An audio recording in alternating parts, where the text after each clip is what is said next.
Hey YouTube, how you guys doing today? Kevin here coming at you with another video. We have to take apart the clutch side. Now you notice the bike is laying down, but it's not really laying down. I want to show you guys how I have this bike chalked up. So if you look down here, I have the bike resting on the exhaust. Now this is okay, and I'm going to show you guys why. So this is a Suzuki, but I'm going to show you on the Kawasaki the exhaust is on this side. There's literally a bolt right here, and then there's one down here on the frame. So this part of the exhaust that would be right here is well bolted down and supported and can hold the weight of the bike. On the front of the bike, I'm using a plastic gas can, and that's just there so you can, I'm shaking the bike right now, it's solid, it ain't going anywhere. Okay, that is how I lay a bike down on the side. I use a recycling bin because a couple of things. They are very strong and can support the weight of the bike, and they're the perfect size to go in between those two bolt holes. So this bike is pretty well secured. It ain't going anywhere. Okay, I'm shaking it. Okay, so what we're gonna do today is we're gonna pull off the clutch cover assembly and change out or fix the clutch that's in there, because this clutch is really just jam slam packed. Okay, so we're gonna do this and we'll show you guys how I do it. Alright, so the first thing we're going to pull off is that kickstarter. Get that yanked right off there first.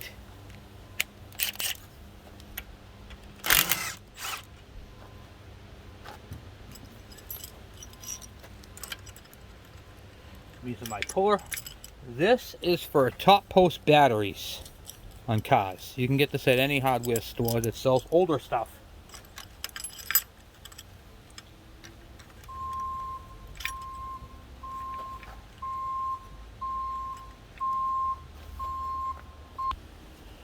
Okay, get that pulled off there.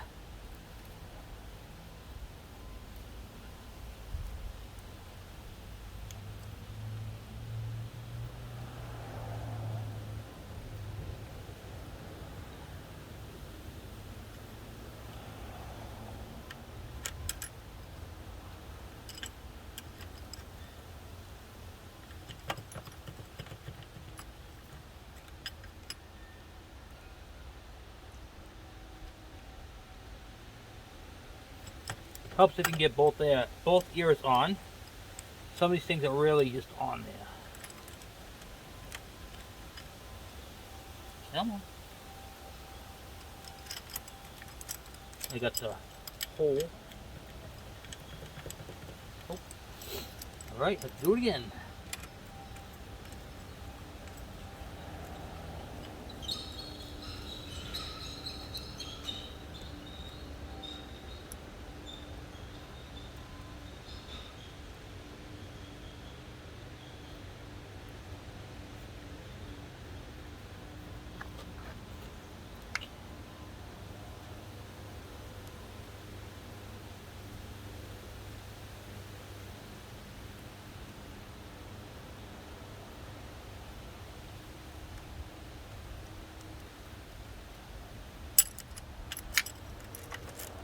Oh, that's more?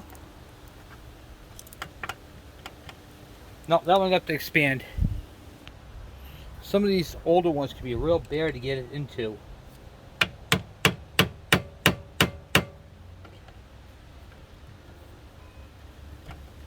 It's like they stick on a burr.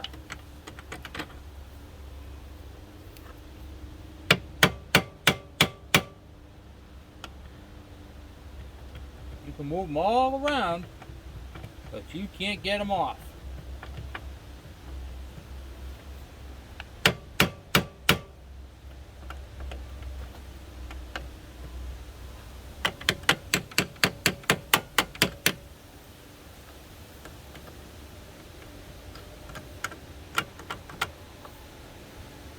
Got that done, no? Got it. All right. Kickstarter is off.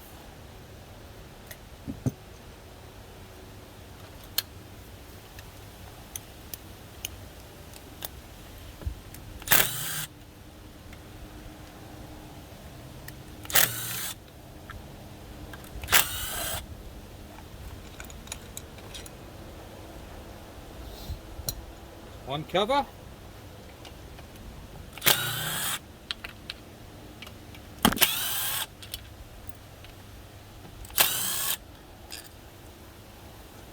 Two covers.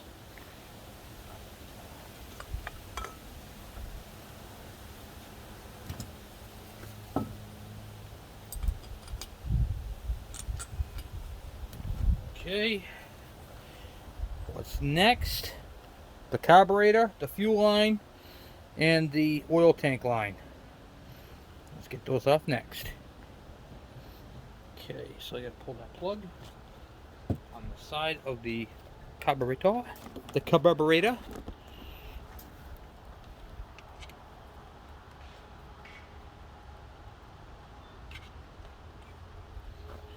Okay.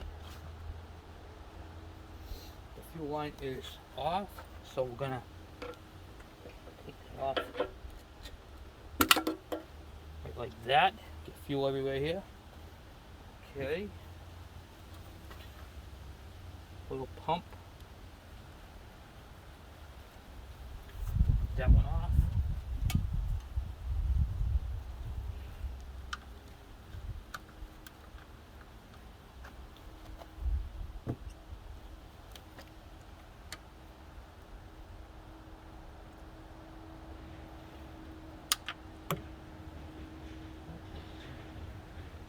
I ended up coming off the top there, that's fine. Let me get a plug. I'm going to plug that real quick. Open you guys up so you guys can see what I'm doing. I'm undoing the oil line right now. Okay, I'm going to use a couple of block offs. One on the line.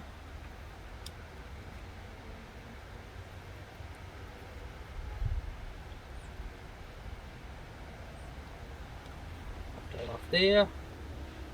And that on the oil reservoir, so it doesn't leak there. So that part's all set. Now for the carburetor.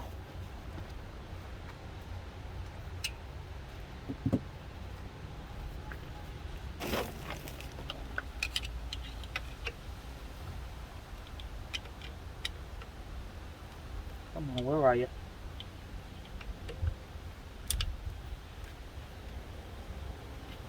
Okay. Let's move this gasket so we don't break it. From there. Okay, put that there for now.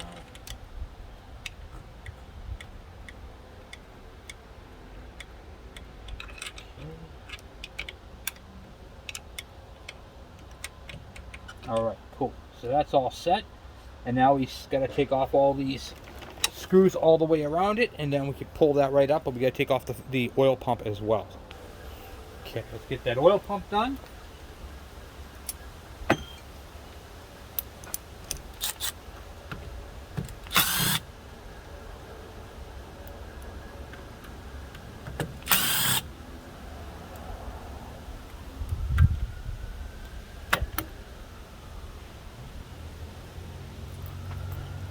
Don't forget your copper washers. You want to make sure you got both of those. Okay. Now the fuel pump is all set. Now we got to take off all the screws around the casing and lift that off.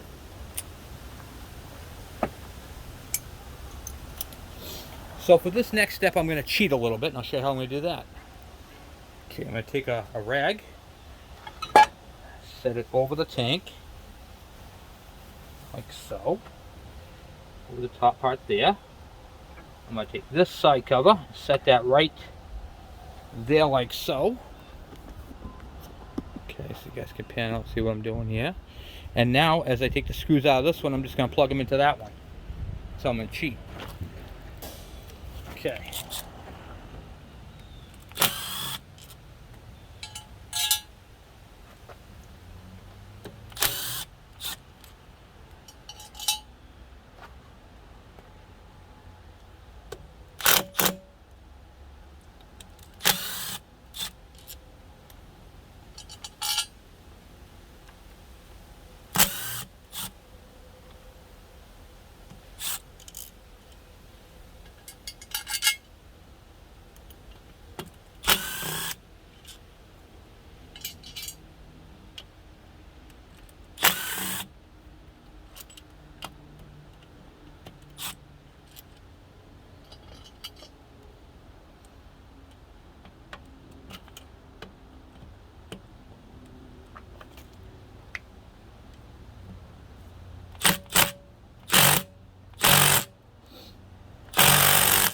Wow, that screws in there. Okay. Wow. Try it a little differently here. Hold on. So, turned up the screw gun. Okay. Alright. Looks like all but one bolt because of the angle it's at. I can't get it. Can't get it with that. Alright. Be right back. I'm going to go get a tool for that. Alright, I'm going to remove this peg. There's a cotter pin on this side over here. Okay. Remove this pin.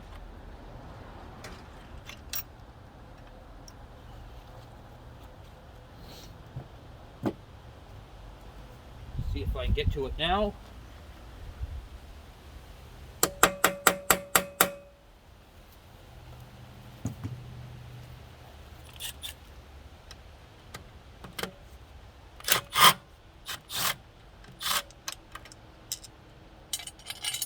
As if by magic. Okay. Now we have all the cover bolts out. They're all set inside that other one, and now we can go ahead and remove this cover. It's really on there. I'm gonna go get a mallet so I can tap on it. Okay, let's see if we can get that out.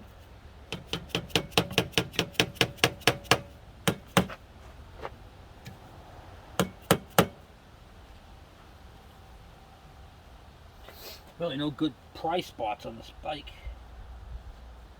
Right underneath there, I think. Alright, right back. We got a little pry bar. Alright, I got my little... This is an interior tool right here for removing car door panels. You can get this at any auto parts store. And I'll tell you, you'll be finding all kinds of uses for this. It's a great tool to have.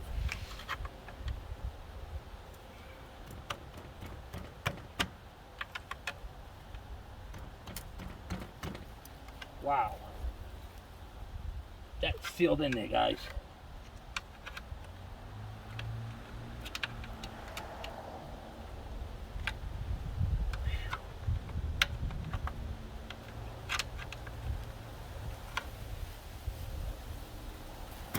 There we go. We got her now. Get her done. Okay.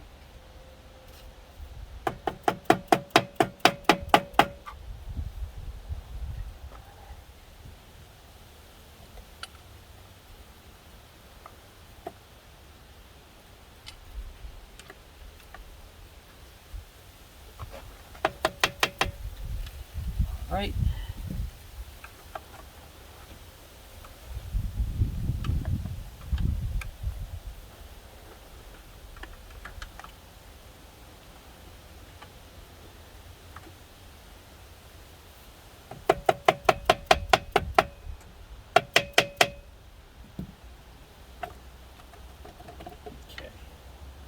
It looks like we're going to have to remove this foot peg here on this bike, so let's get that out of the way.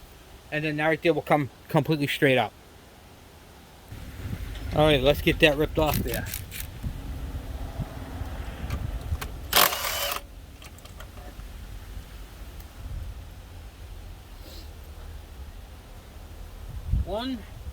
One down bottom. That one out.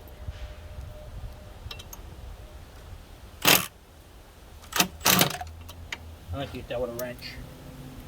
Yeah, I'll get that with a wrench. Okay. Let's get that off with a wrench. Goes back. Put a wrench underneath there. Looks like a 13. What is that? 13, yeah. It's this wrench.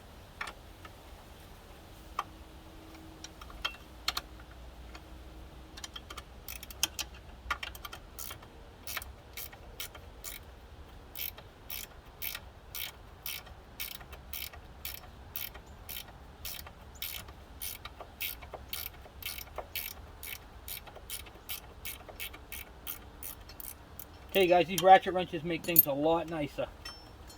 Okay. Now we get that. Slide that out.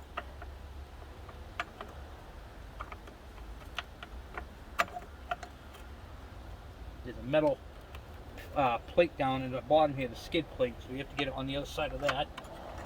Come right out like that. Okay. You can back off the brakes if you want.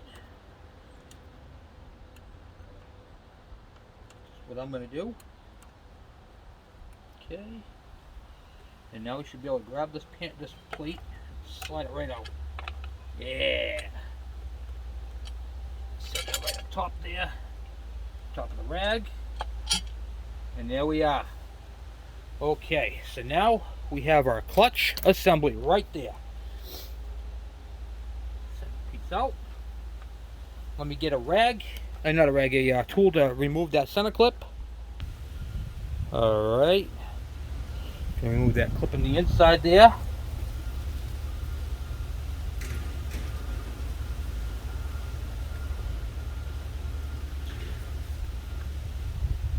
And the clutch pack is out.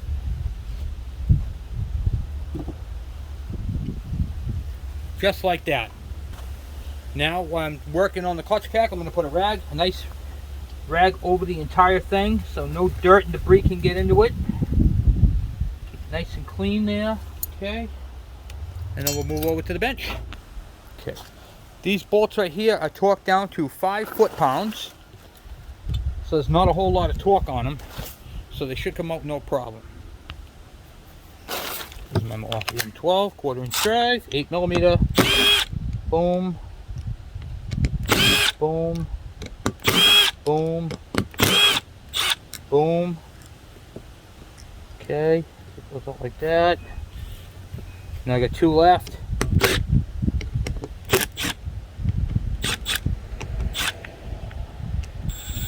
You don't want to take them all out on one side. So I took 2 off on this side, 2 off on this side, because I know 2 bolts could hold this. And then I kind of like back and forth until they're evened out, because you don't want to bend that plate. Okay, so let's get all these springs out of here.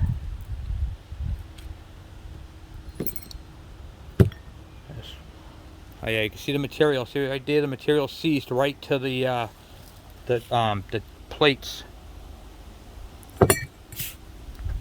This is what a seized clutch looks like, guys.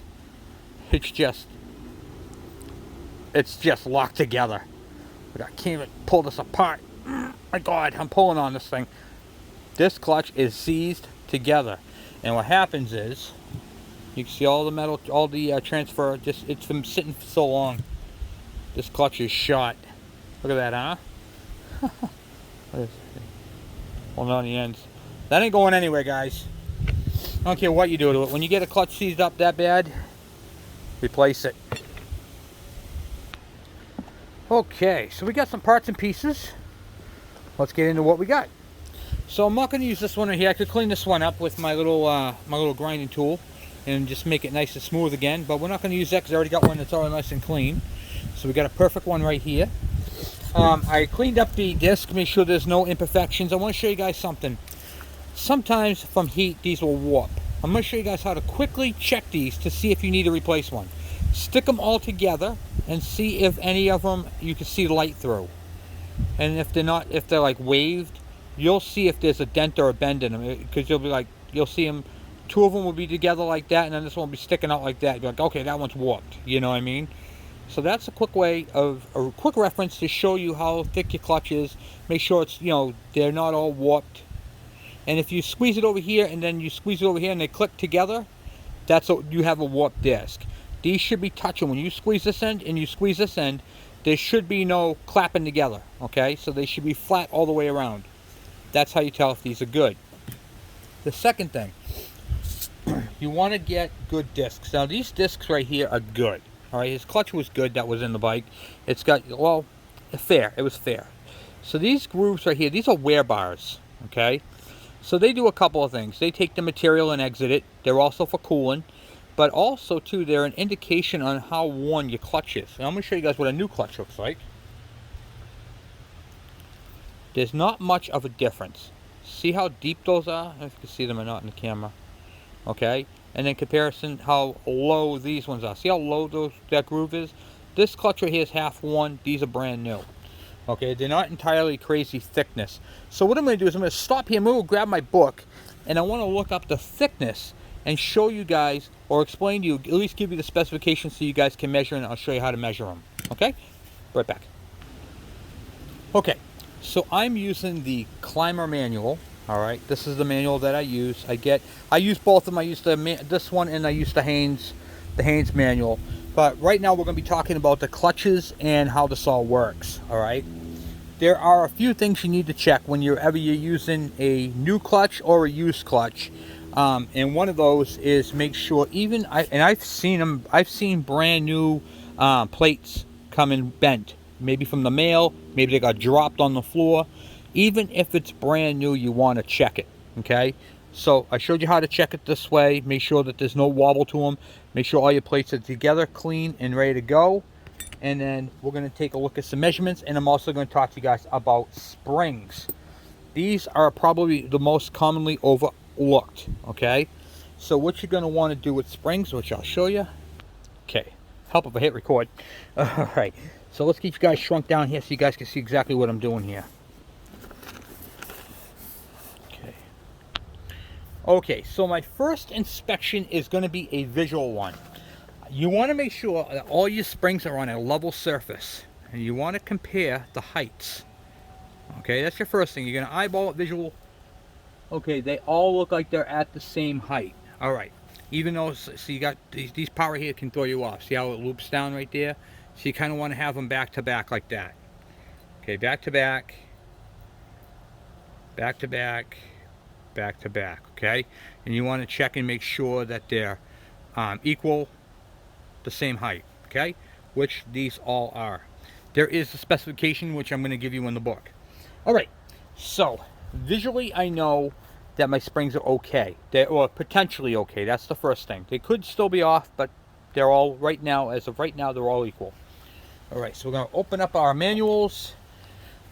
Grab your manuals. Please open up, class, to page 111, section engine, transmission, and clutch. Okay, so we're going to do the springs first. So the top one, table 5, clutch spring specifications. Look up our bikes. This covers the KD, the KE, the KH, the KM, and the KV. Okay, type 3. And then it says standard length right here. Standard length. Let me shrink you guys down a little bit so you guys can see what I'm doing. Okay, so it covers all these bikes right here. You know, they got different ones. Okay, but right now we're doing the KDs and the KEs.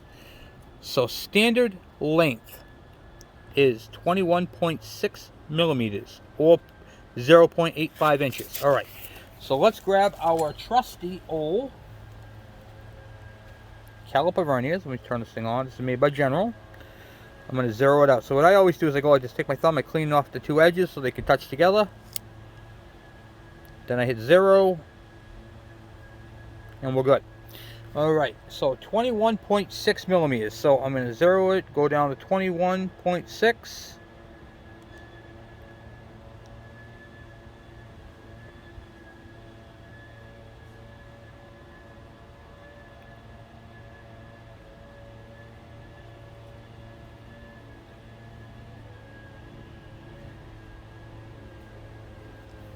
Give me a second. Zero it in at 21.6. And you're going to use this part right here. And I'm just going to measure my springs. That's right on. Right on. Right on. Right on. Right on. And right on. Okay. So, oh, yeah, put this on here so I don't blow away on me. Alright, so right now, all my springs are measuring at 21.6. So I am happy with that measurement. I am good to go there. So I'm going to unlock it, and then I can close it up again. Alright, so all my springs have been checked out, and they are 100% good. Now, the clutch plate. Alright, so you have your clutch plate. Standard, alright, so we have a bunch of different bikes here. And we have a bunch of different specifications. Okay, not really. Just how they do them. Alright, so let's do, hold on one second. Where are we?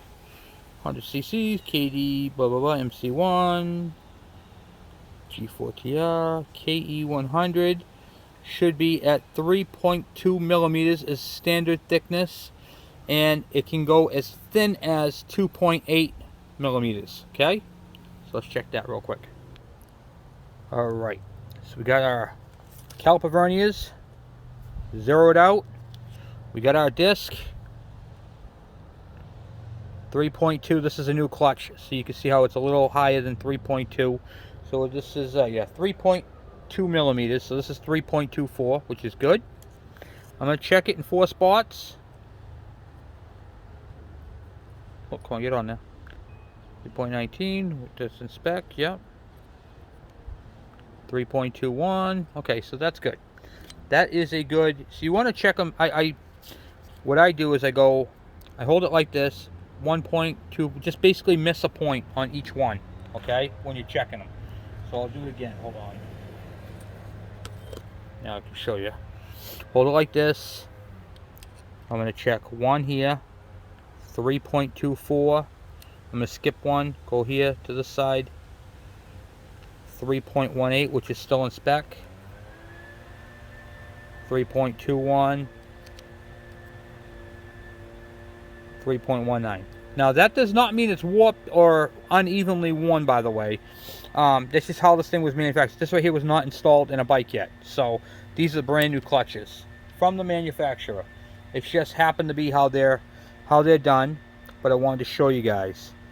Now I'm gonna go grab, I have a stack of old ones. Yeah, see, these are all, this is checking out beautiful. All right, so these are brand new. We know they're brand new because I bought them brand new. So this is a whole brand new clutch. So we have a brand new clutch. The springs check out, the discs check out. We're good to go there, and these aren't warped. All right. So let me go see if I can find a used, worn out clutch. Okay. All right. So let's check out this clutch I have in my hand here. This clutch right here is not really worn out per se, but we'll take a look at it. You can see how it's worn. 3.03. 3.04. It's still within spec, but it is greatly worn. And now I did find something else I wanted to show you guys. I showed you this before on the channel, but I wanted to, it gives me a more way of showing you guys. See how smoked these are? Whenever you see this type of stuff right here, this is heat. So this clutch was slipping. In fact, this plate is warped. It won't even sit down, but I wanted to show you. Remember I was telling you about how you squeeze it together and it clicks? Okay, see if I can show you guys that right there. See right there, the gap? Now watch this. See the gap on that and when I squeeze them together? That is a warped plate. Okay, now watch this. I'm going to do this with Aaron's, okay? Here's Aaron's, the clutches I'm using, the plates. I'm squeezing on one end, squeezing on the other. There is no gap. That's how you can visually check these right here and make sure that they are okay to use. But if you see them and they are burnt, they got this burn mark to them, and I mean this clutch was just smoke. Look how the heat that this thing put off. So what causes this type of heat? All right, I'll tell you what causes this type of heat. Look at, you can see the burn mark right there. Look at that. All right, what causes this type of heat is riding the clutch and riding the bike with an incorrect clutch. Well, not incorrect clutch, but with an incorrect clutch adjustment. So if your clutch is partially engaged, it's going to slip. So it's very important to make sure you adjust your clutch properly and inspect all your parts and components before you put them in the bike. There's one other thing you want to check is this clip. This clip is very important. This clip right here is what holds the whole clutch basket together. This is the whole enchilada. This clip breaks, that's it. How do you check this clip? You hold it sideways and you make sure that the two parts aren't twisted. Do not twist them back. Replace it. You want to make sure that when it's released that the circle is a perfect circle. Okay? If it is oblong and one of the ears are popped over, don't use it. Replace it. Okay?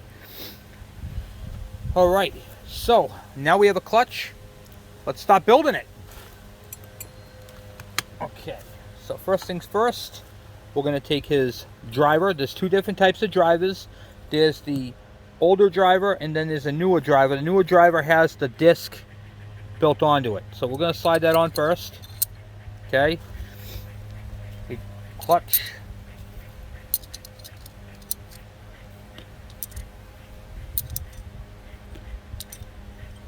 Alright, just like that. And then we are short a disc because this came off of a newer KE, not an older one. So let me go see if I can find a disc, locate one of those for him. Alright, and I also want to show you too, this first disc right here, the plate, is thicker than all the rest, okay? Because it has to be, it's more strengthened for the driver, okay? So we now have the clutch all together, just like that. Now, prior to putting this together, you're going to want to soak these in oil. This right here was already done, so it's all good to go. But you want to soak these in a little thing of oil for a couple hours. You don't have to go crazy. Alright, what that does is that impregnates the disc material with the with oil, okay? And if you have ATF in your bike and you soak these in motor oil, you're going to want to run motor oil in the engine. You can do either one. Aaron's bike is actually using ATF. It's an older bike, and so we're gonna continue using that. This right here was all set with transmission fluid, so that worked out well. All right, so now the next part is this piece right here. Sets onto it like so, just like that. I'm going to take my 6 springs, set them on, like that. My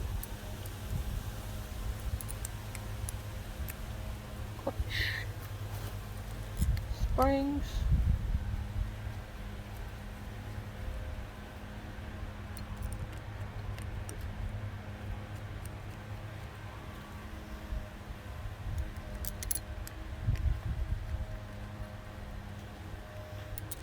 Okay. Let me take my rag, wipe all my goo off of it. Make sure it's nice and clean. Okay.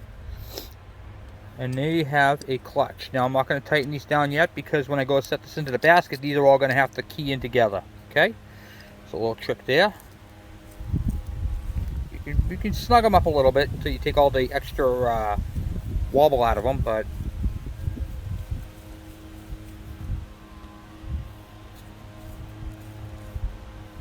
this you can still move them, okay? Okay, now right here, there is a thrust washer. You want to make sure that's in there. If you don't have to take it out, don't take it out. But if you did take it out, make sure you put it back in there. Okay? Now we're going to take our clutch itself. Let's put it in there and line up the splines. Okay.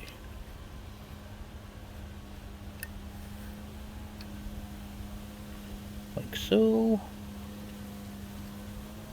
Okay.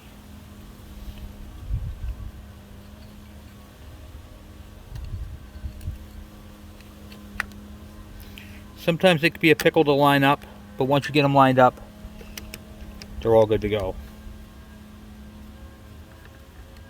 That's why you leave them loose before you do that, okay? Now I can see how I can move it up and down. That's what you want. And now we'll get the clip.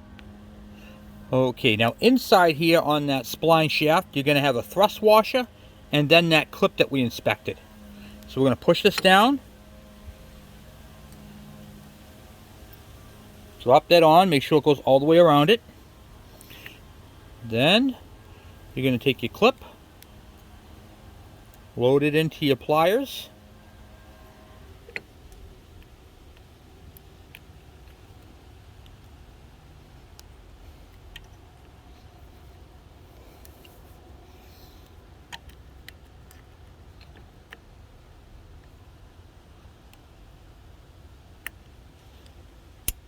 Okay, and I heard the snap, and now it's locked in. Now you're all set to torque these down. Okay, so your clutch is in, everything's happy. I'm going to take my end of it and I'm going to push down on a few spots on that clip. I heard the snap, but I like to double check everything. And now we're going to go ahead and wind these down and torque these down to 5. Well, actually, I go, I'll be honest with you, I do 8. The book says 5, but I go 8. You can go 8 comfortably. Okay. I use my Milwaukee M12 on the screw setting, so I could just kind of wind them in a little bit, not too crazy, low speed, evenly. until it just touches. And then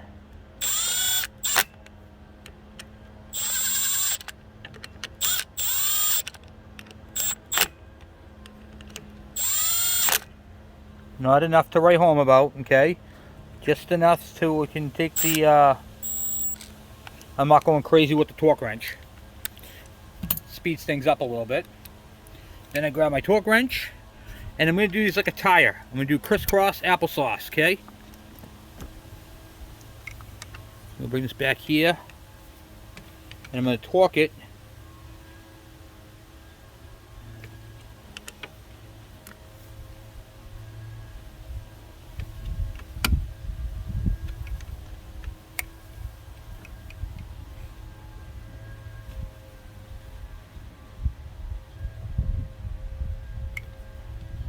Until they're all set.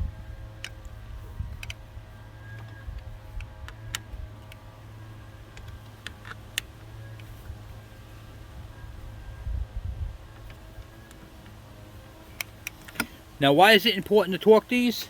Because if you don't torque them and you just wind these things in, what can happen is you can actually cause, remember how you saw that plate that was whooped? That's because someone didn't torque them. A few of the bolts might have been loose, the other might have been tight, and then it made it at an angle. And then that caused the clutch to fail. So always tighten them down properly.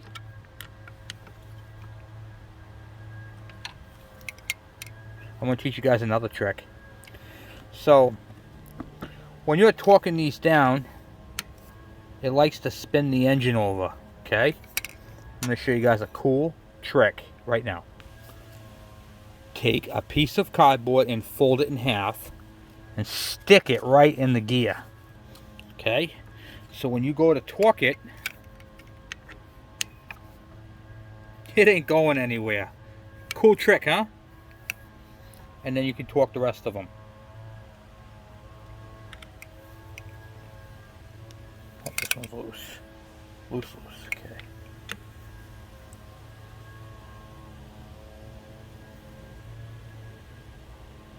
Okay. Go over them one more time. There. There. There. Okay. Okay, ran into a problem.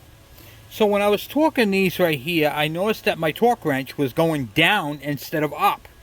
And some of these, oh, you can't really see it too well, but some of these are starting to twist and they're not doing too well.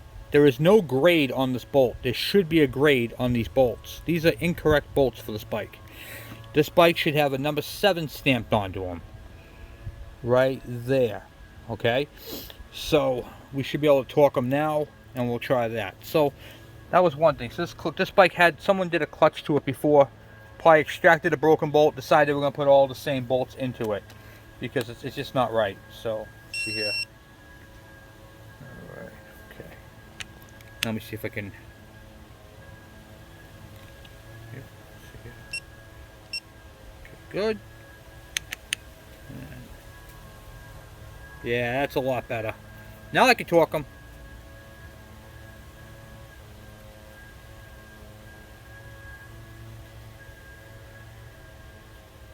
Okay.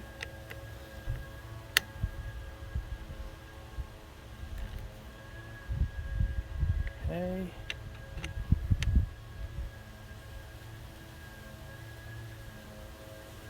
Come on, a little more. Beautiful.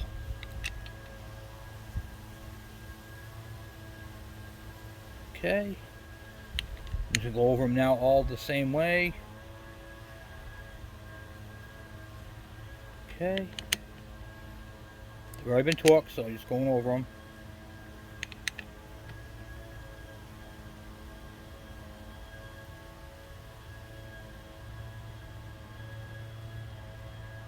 Double checking them. Okay. Alright, so all my bolts have been torqued using my snap-on torque wrench. Alright. or you can use the other one, but it was kind of going backwards. Now I got my cardboard stuck. All you gotta do is grab the clutch basket, back it up, and look at that. No damage, no harm, no foul. Pretty cool, huh? That's a pretty cool tip. All right, so now I'm gonna wipe that off one more time. Make sure I get all my debris out of there.